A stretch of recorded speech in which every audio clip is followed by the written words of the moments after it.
सियालकोट में इंतहाई अफसोसनाक वाकया पेश आया, जहां पर पेट्रोल पंप के ऊपर दो गिरोहों के दरमियान लड़ाई हो जाती है। जो गिरोह गाड़ी पे आया होता है, 4-5 लड़के थे नाजरीन, उनने गुस्से में आके, चूंकि उन्हें ज्यादा पेट्रोल नहीं दिया गया, तो ये मुसलमान माह रमजान में पहले तो गंदी गालियां निकालते रहे, माँ बहन की गंदी और गलीज गालियां निकाली गई।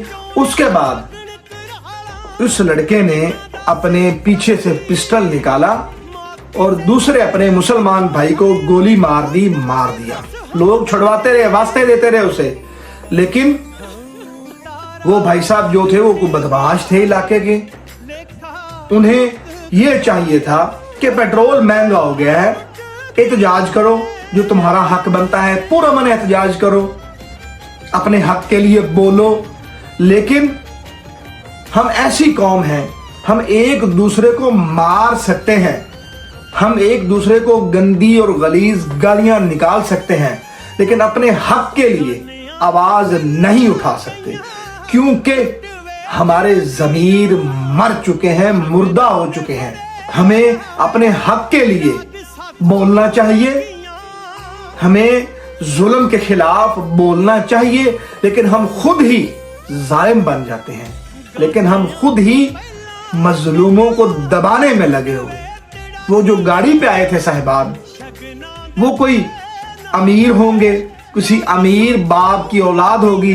वो जो गरीब पंप के ऊपर दूसरा लड़का था, वो गरीब मेहनत मजदूरी करने वाला इंसान है, और गाड़ी वाला जानता था कि ये गरीब है, मैं अमीर हूं, इसलिए उसने अपनी धौंस जमाई, अपनी ताकत दिखाई। और जब तक कौमें यही सोच रखती हैं, तब तक उन्हें हुक्मरान भी इसी तरह के मिलते हैं।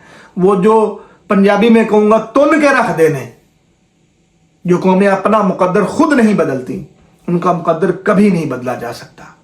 तुम आपस में लड़ते रहो, मरते रहो, काटते रहो एक दूसरे को, लेकिन अपने हक के लिए ना बोलना, कभी भी जालिम के खिलाफ आवाज ना उठाना।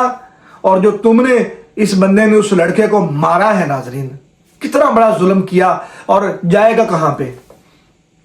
सीसीडी का दौर है, सीसीडी पकड़ेगी और इसकी बदमाशी ऐसे निकालेगी कि इसे फड़का देगी। 2 जाने जाएंगी सिर्फ इस वजह से कि पेट्रोल नहीं मिला इस जवान को, जबकि हक तो ये बनता था कि एहतजाज करता।